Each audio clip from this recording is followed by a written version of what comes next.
નમસ્કાર વિદ્યાર્થી મિત્રો, સ્વાગત છે તમારું સ્કાયલાઇન એજ્યુકેશનમાં। આજે આપણે જોવાના છીએ ધોરણ 5 વિષય છે ગણિત। ઓગસ્ટ 2024 માટેનું આ પેપર છે। ઓકે, કુલ ગુણ 25 રહેશે। ચાલો તો આપણે સોલ્યુશન કરવાની શરૂઆત કરીએ। તમે જો આ ચેનલ પર નવા હોય તો ચેનલને સબસ્ક્રાઈબ કરી લેજો। આવી જ રીતે બીજા વિડીયો જોવા માટે નોટિફિકેશન બેલ આઇકન પ્રેસ કરી દેજો, જેનાથી સૌ પ્રથમ તમારા સુધી વિડીયો પહોંચી શકે। આ વિડીયોને લાઇક કરી તમારા મિત્ર સાથે વોટ્સએપ પર આ વિડીયોની લિંકને શેર કરવાનું ભૂલશો નહીં। અને હા, તમારે જો આ પીડીએફ જોઈતી હોય તો કમેન્ટમાં લિંક લખી આપજો, ત્યાં તમને હું પીડીએફ આપી દઈશ। ચાલો જોઈએ આપણે પ્રશ્ન નંબર 1। નીચે આપેલ ખાલી જગ્યામાં સંખ્યાને અંકમાં કે શબ્દમાં લખો। તો પહેલું 1003 બરાબર, તો ચાલો આપણે એને લખીએ 1003, આવી રીતે લખાશે। ત્યાર પછી શબ્દમાં લખવાનું છે તો લખો 10,600 બરાબર। ત્યાર પછી 55,020, ત્યાર પછી ચોથું 65,310, તો ચાલો લખો 65,310।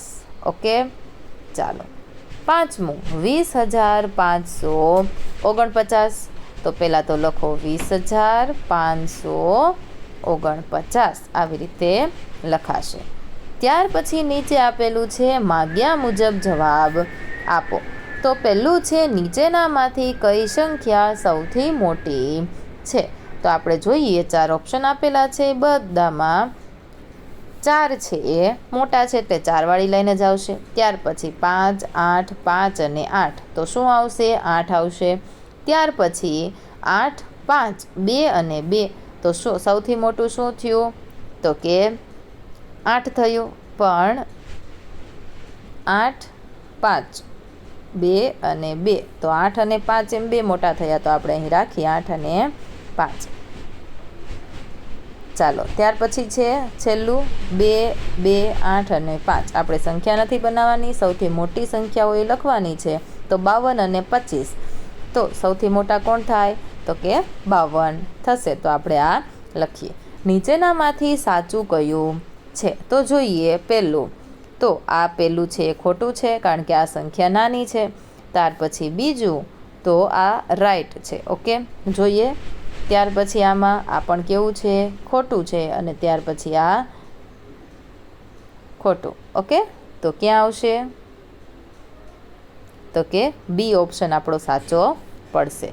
ત્યાર પછી ત્રીજું, નીચેનામાંથી કઈ સંખ્યા 10,000ની સૌથી નજીક છે? તો 10,000ની સૌથી નજીકની સંખ્યા 10,050। ત્યાર પછી ચોથું, એક દુકાનદારે નીચેની વસ્તુઓ વેચવા માટે હોલસેલ પાસેથી ખરીદી કરી, તો તેણે કઈ વસ્તુના કેટલા રૂપિયા વધારે આપ્યા હશે? બરાબર,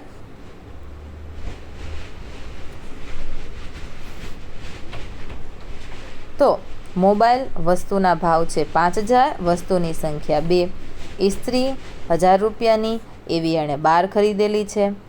ઓકે,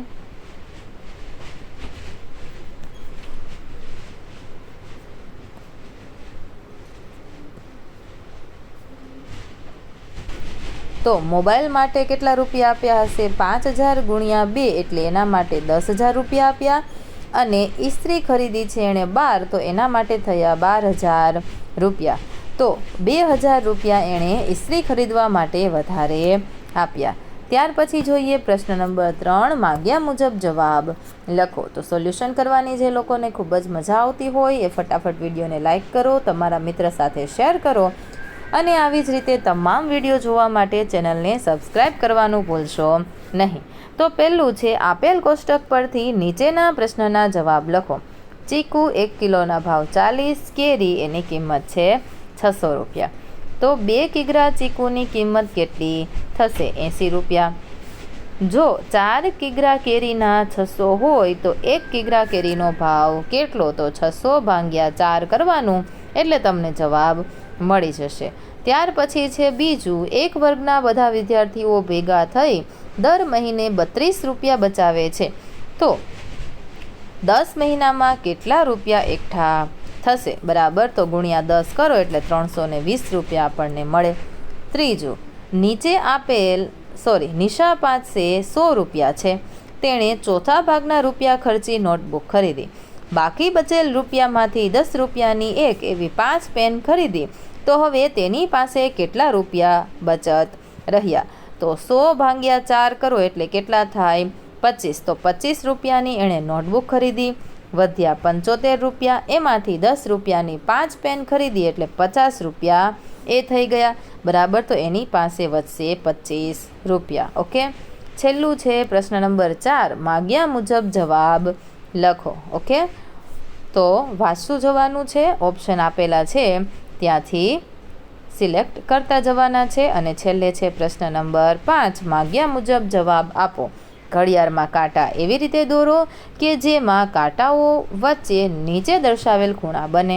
આમાં કાટખૂણથી નાનો, અહીં કાટખૂણ અને કાટખૂણથી મોટો એવો ખૂણો દોરવાનો છે, બરાબર.